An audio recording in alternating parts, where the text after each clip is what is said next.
This Tex Mex taco spaghetti dinner recipe is so easy and you can make it all in one pot. In my skillet on medium-high heat, I'm adding in a pound of ground beef, cooking and chopping until no longer pink.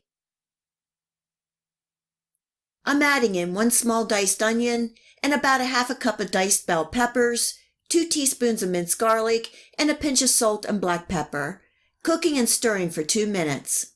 You can add what you like. You could also add a can of green chilies or some diced jalapenos for a little heat.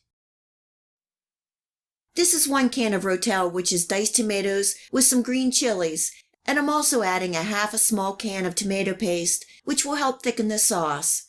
Cooking and stirring for a couple minutes to get the paste to disperse and coat the meat. During the cooking process, I'm adding in a total of 4½ cups of water, and this is 3 cups. Giving that a stir and bringing this up to a simmer.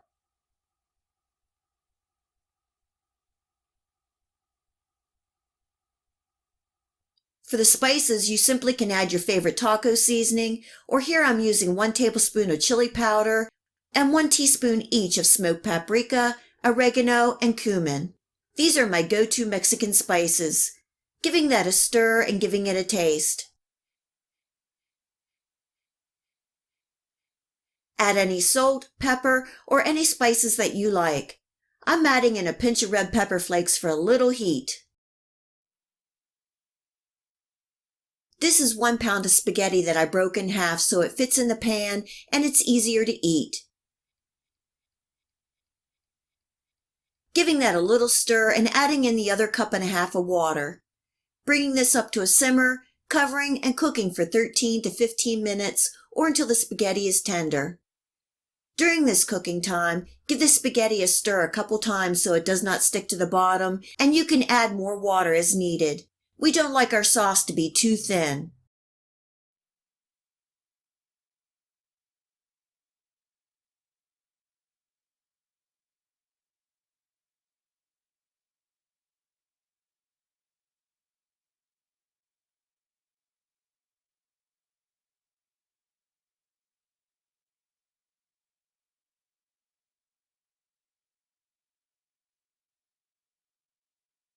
The taco spaghetti is done and I'm turning off my heat.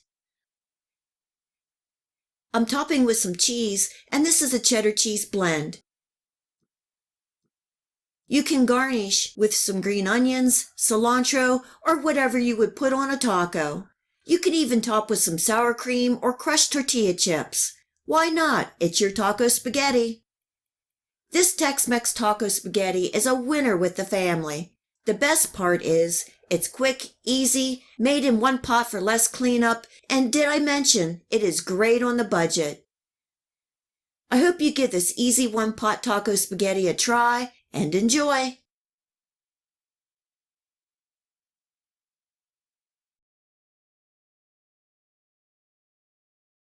This is 1 huge zucchini that snuck by me in the garden and got a bit big. I thought it would be good to make zucchini boat enchiladas. I washed, cut in half, and cored the zucchini. You can also use several small zucchinis for this recipe. You will just need to adjust the cooking time.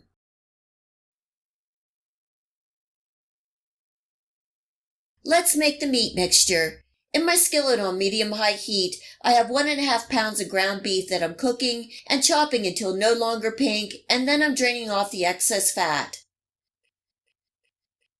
I'm adding in 1 cup each of finely diced onions and bell peppers, and I'm using a combo of red and yellow. A little salt and black pepper. Cooking and stirring for 3 to 4 minutes or until the veggies start to soften.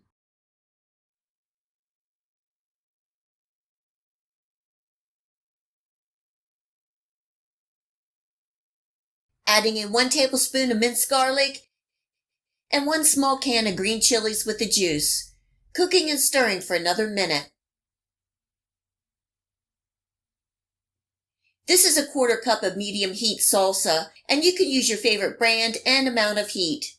Also, I'm adding in 3 tablespoons of enchilada sauce. For the spices, I have 1 teaspoon of chili powder, 2 teaspoons of paprika, a half a teaspoon of oregano, and 1 teaspoon of cumin, giving that a good stir and cooking for 2 to 3 minutes. You can also keep it real simple and use your favorite taco seasoning. The meat mixture should be like a sloppy Joe mixture. I have my oven preheating to 400 degrees Fahrenheit. As you can see, the zucchini barely fit in my baking dish. Stuffing the zucchini with my meat mixture and lightly tamping. I want to get as much in there as I can.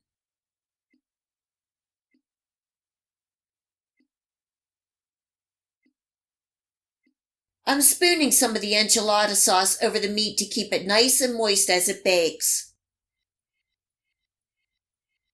Covering and baking at 400 degrees for 30 to 50 minutes or until knife tender. This will all depend on the size of the zucchini. After 30 minutes of cooking, you can check it every 10 to 15 minutes until done. Mine took a total of 50 minutes because of the size and thickness.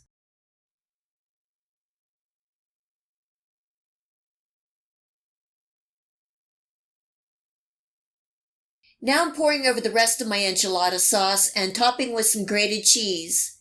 I'm using Monterey Jack cheese, but you can use the cheese that you like.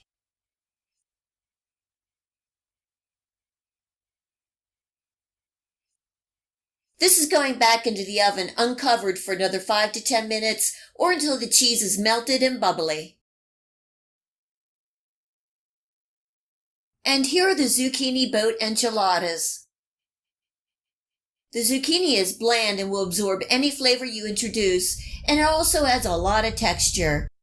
These large zucchini enchiladas will feed several hungry people, and they're great to reheat for lunch the next day. It's also a great way to get the kids to eat their vegetables. I hope you try these easy and delicious zucchini boat enchiladas, and enjoy!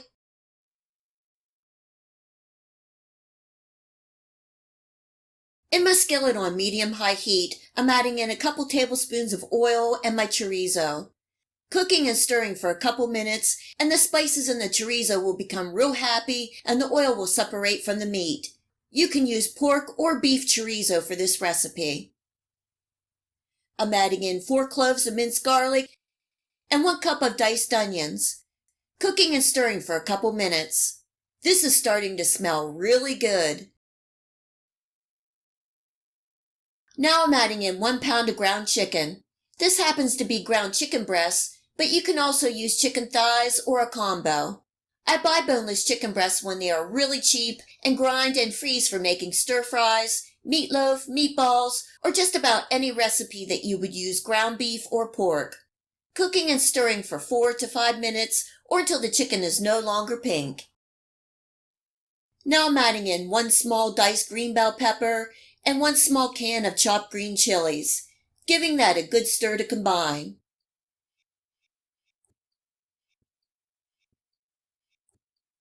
This is optional. I decided to add 1 finely diced seeded jalapeno for a little heat. Cooking and stirring for a couple minutes.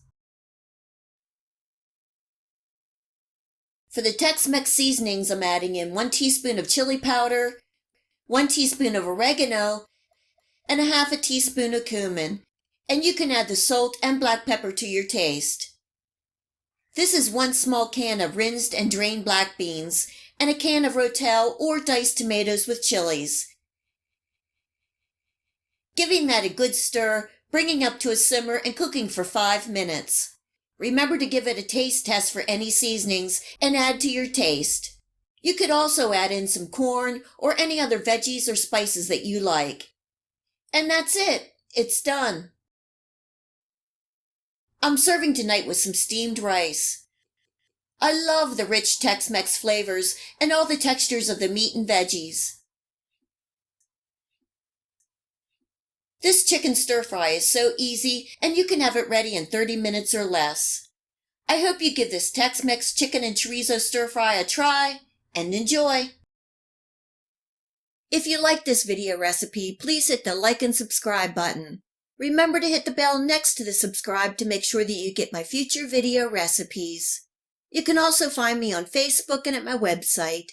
Feel free to share this recipe and my channel with your friends and family. And until next time, much love!